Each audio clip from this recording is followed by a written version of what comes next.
नमस्कार दोस्तों, आज हम समझेंगे ह्यूमन ब्लड के बारे में, मनुष्य के रुधिर के बारे में। इसमें हम समझेंगे कि रुधिर में प्लाज्मा क्या होता है, आरबीसी क्या होती है, डब्ल्यूबीसी क्या है, प्लेटलेट्स क्या है।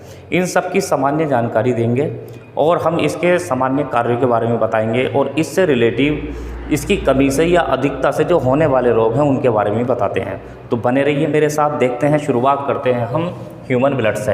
ह्यूमन ब्लड क्या है? एक ऊतक है, टिश्यूज़ है। ये कैसा ऊतक है? संयोजी, कनेक्टिव टिश्यूज़ है। संयोजी ऊतक है। और कैसा संयोजी है? तरल संयोजी ऊतक है, जो हमारे शरीर का फ्लूइड है और पूरे शरीर में रुधिर हमारा भ्रमण करता रहता, परिक्रमण करता रहता, हृदय से वाहिनियों में और वाहिनियों से हृदय में, ये चलता रहता है। ये कभी नहीं रुकता। अगर रुधिर रुक गया या इसके क्लोट जम गए तो फिर समझ लीजिए जीवन रुक गया। तो इसीलिए तरल संयोजी ऊतक है। संयोजी का मतलब होता है जोड़ना। इसके अंदर बहुत सारे न्यूट्रिएंट भी होते हैं ब्लड में, आरबीसी, डब्ल्यूबीसी, प्लेटलेट्स भी हैं और वेस्ट मटेरियल्स भी होता है। तो सबको एक जोड़े रखता है, कनेक्ट रखता है। तो कैसा है ये ऊतक? कौन सा ऊतक है? तरल संयोजी ऊतक है, जिसका पीएच वैल्यू क्या है? 7.4 है। और 7.4 पीएच वैल्यू जो होती है वो क्षारीय होती है। क्षारीय इसे कुछ तत्व बनाते हैं, वो भी मैं आपको बताऊंगा। और 70 किलो के व्यक्ति में 5 से 6 लीटर ये पाया जाता है संपूर्ण शरीर में, और महिला में 4 से 5 लीटर पाया जाता है पूरे शरीर में। वर्ग इसके 4 होते हैं। रुधिर ब्लड ग्रुप जो होते हैं वो 4 होते हैं, ए, बी, AB और O होता है। इसमें देखिए AB सर्वग्राही होता है और O जो होता है सर्वदाता होता है। ये भी समझिए, प्रश्न पूछा जाता है अक्सर ये वाला। रुधिर की उत्पत्ति के बारे में समझते हैं। तो भ्रूण अवस्था में जो रुधिर के कणों का निर्माण होता है वो पीतक में होता है। जैसे एक एग होता है और एग में अंदर जर्दनी होती है जिसे पीतक बोलते हैं। इसी प्रकार से भ्रूण अवस्था में पीतक में ब्लड का निर्माण होता है। लेकिन बाद में जब अंगों का निर्माण शुरू हो जाता है तो फिर अंगों से बनना शुरू हो जाता है। यकृत, प्लीहा, लसिका गांठ और थाइमस ग्रंथियों से ब्लड के कणों का निर्माण होना शुरू हो जाता है। इसके बाद वयस्क अवस्था में लंबी हड्डी जैसे हाथ पैरों की लंबी हड्डियाँ होती हैं, पसली और अरोस्थी की लाल अस्थि मज्जा से रुधिर कणों का निर्माण शुरू हो जाता है। के बाद हम समझते हैं ह्यूमन ब्लड को 2 भागों में बांटा गया है। पहला भाग प्लाज्मा जो 55% बनाता है। दूसरा भाग ब्लड कार्पल्स जो 45% भाग में होती हैं। प्लाज्मा जो है वो एक निर्जीव पदार्थ है, इसके अंदर कोई भी जीव नहीं है। और कार्पल्स क्या है? ये जीव मटेरियल्स है। जैसे अब हम प्लाज्मा को समझते हैं।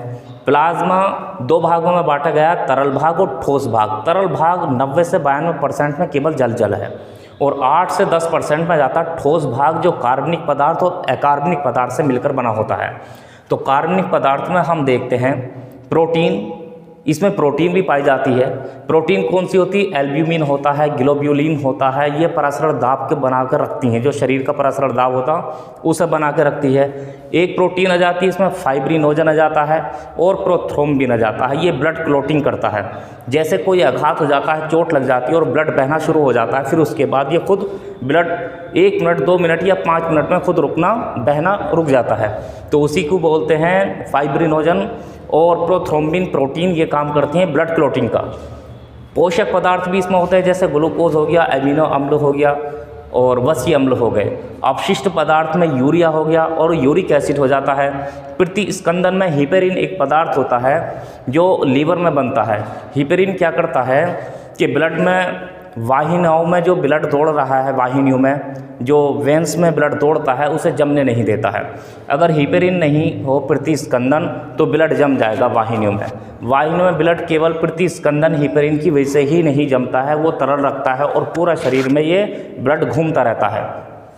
अब देखिए इसमें देखिए, अगर चोट लग जाती है तो ब्लड कुछ समय के बाद जम जाता है, उसका क्लोट बनना ज़रूरी है। और अगर ये नसों में दौड़ रहा है, वाहिनियों में दौड़ रहा है, हृदय में है तो फिर जमना नहीं चाहिए। इसके बारे में ब्लड की क्लोटिंग के बारे में मैं अलग से बताऊंगा, उसे समझेंगे एक अलग वीडियो में।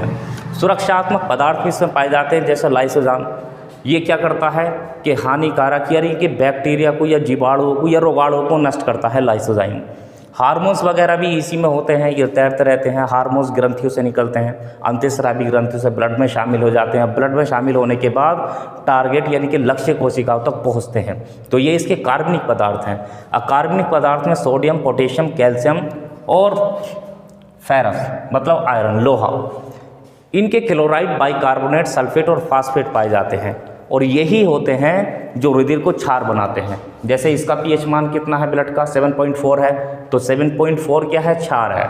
एक बात और देखिए, देखो 1 से 7 और 7 से 14, 7 उदासीन कंडीशन हो जाती है न्यूट्रल, और 1 से 7 तक अम्ल की कंडीशन हो जाती है, और 7 से 14 तक क्षार की कंडीशन हो जाती है। तो यहाँ पर क्या है 7.4, यानी कि 7 से प्लस में पहुँच गया। तो ये क्या है कंडीशन इसकी रुधिर की, ये क्षार हो गया। अब क्षार बनाने का काम जो करते हैं वो सोडियम, पोटेशियम, कैल्शियम और फेरस मतलब आयरन, इसी के क्लोराइड, बाइकार्बोनेट, सल्फेट, फास्फेट, ये रुधिर को क्षार बनाकर रखते हैं, तेजाबियत नहीं होने देते इसमें। अब देखें दूसरा भाग जाता है इसका ब्लड कार्पल, जो 45% में भाग बना हुआ, और ये क्या है, ये जीव हैं, जैसे कि आरबीसी, डब्ल्यूबीसी, प्लेटलेट्स।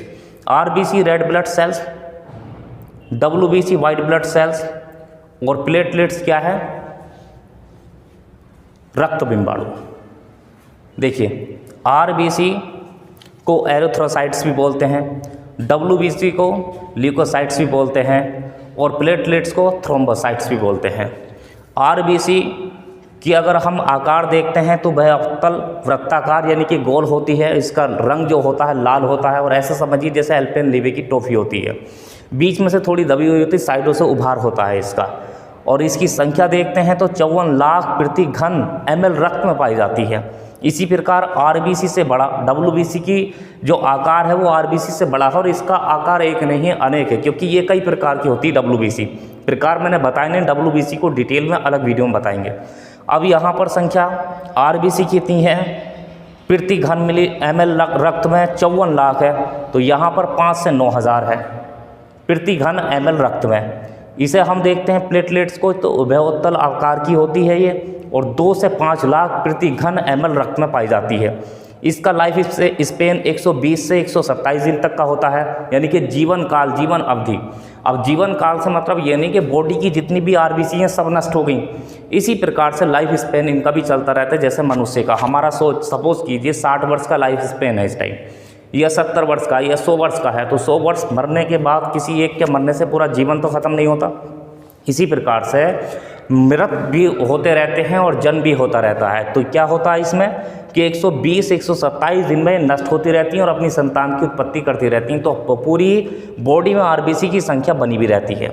इसके बाद 54 लाख प्रति घन ml रक्त में होती है, और रक्त की एक बूंद में 26 करोड़ संख्या होती है इनकी, ये भी समझें। 5 से 9 हज़ार होती है, और इधर क्या है 2 से 5 लाख होती है। लाइफ स्पेन देखते हैं 120 से 127 दिन आरबीसी का, 12 से 20 दिन डब्ल्यूबीसी का, और 7 से 10 दिन किसका है, प्लेटलेट्स का, कि इतने दिन में ये नष्ट होनी है, मरनी है, लेकिन अपनी संतान की उत्पत्ति ये करती रहती हैं। तो पूरी बॉडी में आरबीसी, डब्ल्यूबीसी, प्लेटलेट्स बनी रहती हैं, लेकिन किसी न किसी की वजह से, बीमारी की वजह से इनकी संख्या में वृद्धि या फिर कमी होती रहती है, वो भी बताते हैं।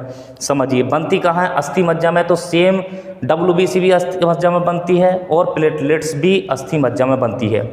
नष्ट प्लीहा में हो रही हैं, ये भी प्लीहा में होती है, और ये भी प्लीहा में हो रही है। और आरबीसी का प्लीहा को कब्रिस्तान कहा जाता है, क्योंकि आरबीसी नष्ट हो रही है प्लीहा में, और ब्लड बैंक भी प्लीहा को ही बोलते हैं। सबसे बड़ी आरबीसी जो हाथी में पाई जाती है, और छोटी कस्तूरी मृग में होती है, सबसे छोटी आकार की। संख्या घटने पे एनीमिया, मतलब शरीर में एनीमिया की कमी का मतलब क्या है कि खून की कमी, उसमें आलस्य आएगा, टेक लगा हुआ, नींद आएगी ब्लड की कमी से। क्योंकि क्या होगा, जब ब्लड की कमी होगी तो आरबीसी का जो एचबी होता है, हीमोग्लोबिन, वो ऑक्सीजन का परिवहन कम करेगा, ऑक्सीजन कोशिकाओं तक नहीं पहुंचेगी तो आलस्य आएगा। फिर क्या होगा, नींद आएगी, आंखें बंद होंगी। तो ब्लड की कमी से क्या होगा, थोड़ा सा आलस्य ज़्यादा, और सोने को, लेटने को, टेक लगाने को मन करेगा। इसकी संख्या में जब वृद्धि जाती तो पॉलीसाइथीमिया हो जाता है। पॉलीसाइथीमिया भी एक प्रकार का कैंसर होता है। वर्ग क्या हो जाएगा, O2 तथा CO2 का परिवहन करना होता है पूरे शरीर में। देखिए हम जो वातावरण से ऑक्सीजन लेते हैं, ग्रहण करते हैं, यानी कि जो वायु लेते हैं उसमें ऑक्सीजन भी होती है। ऑक्सीजन हमारे फेफड़ों तक पहुंचती है, लेकिन फेफड़ों से कोशिकाओं तक पहुंचाने का काम जो है वो किसका है, एचबी का, हीमोग्लोबिन का। हीमोग्लोबिन किस में पाया जाता है, आरबीसी में। हीमोग्लोबिन क्या है, एक लोहा युक्त प्रोटीन है, हीम प्लस ग्लोबिन। हीम क्या है? एक वर्णक है जो लोहा है, और ग्लोबिन क्या है? एक प्रोटीन है। तो लोहा युक्त प्रोटीन है, तो ये क्या करता है कि ऑक्सीजन फेफड़ों से ले जाकर के कोशिकाओं तक छोड़ता है, और उपापचय क्रियाओं के फलस्वरूप वहाँ वेस्ट मटेरियल बनता है गैस के रूप में, जिसे बोलते हैं CO2, कार्बन डाइऑक्साइड। फिर कार्बन डाइऑक्साइड को अपने साथ चिपका करके वापस फेफड़ों में पहुँचा देता है, और हम सांस के छोड़ने के माध्यम से बाहर निकाल देते हैं। ये प्रोसेस चलता रहता है। अगर ब्लड की कमी हुई तो क्या होगा? ऑक्सीजन का परिवहन कम होगा, आलस्य आएगा, नींद आएगी। WBC देखिए यहाँ तक तो सब कुछ सेम ही है। बनती कहाँ है? सेम अस्थि मज्जा में। नष्ट कहाँ होती है? प्लीहा में। इनकी संख्या अगर घटती है तो ल्यूकोपीनिया होता है। इसमें क्या होता है कि बुखार रहेगा, पसीना आएगा बदन से और ठंड सी लगेगी। ये सिम्टम्स कब बनते हैं? जब टीबी की बीमारी होती है या फिर फॉलिक एसिड की कमी होती है। टीबी, माइक्रोबैसिलस ट्यूबरकुलोसिस, जब उसकी कमी होती है तो हर समय तुम्हें बुखार सा बना रहेगा, या संध्या के समय पर बुखार ज़्यादा रहेगा। तो ल्यूकोपीनिया के सिम्टम्स क्या हैं? पसीना आना, सर्दी सा लगना और बुखार रहना। और इनकी संख्या जब बढ़ती है, WBC की संख्या जब बढ़ेगी, मतलब जैसे 5 से 9,000, ये बिल्कुल सामान्य कंडीशन है।